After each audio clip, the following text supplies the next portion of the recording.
साथीहरू भटमासको बेर्ना रोपेको आज 20 दिन भएको छ। आज डिएपी र युरिया मैले ड्रप ड्रेसिङ गरेको छु। बेर्नाहरू सामान्य रूपमा वृद्धि विकास भइराखेको छ। सुरुमा त्यही पात खाने किराले अलिकति दुःख दिएको थियो, समस्या भएको थियो। त्यसको पनि नियन्त्रण भएको छ र अहिले राम्रै छ भन्नुपर्छ। साथीहरू यो साइड ब्याडमा बेर्ना तयार पारेर लगाएको थियो भने यो साइडमा जमिनमा सिधै बिउ रोपेको थियो।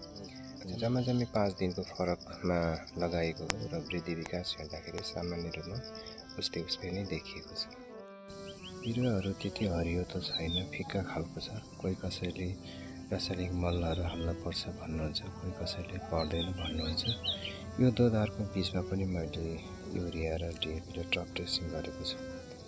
गोबर मल हालिसकेपछि खासै भटमास खेतीलाई रासायनिक मल नहाल्नु नै भन्छ। अब त्यो के हो केही पनि बुझेको छैन, मैले त पहिलोपटक गर्दैछु। त्यसो भएको हुनाले साथीहरूले यदि गर्नुभएको छ, अनुभव छ भनेदेखि खासमा यो भटमास खेतीमा रासायनिक मल हाल्नु पर्ने नपर्ने यसो जानकारी दिनुहोला, सुझाव सल्लाह दिनुहोला।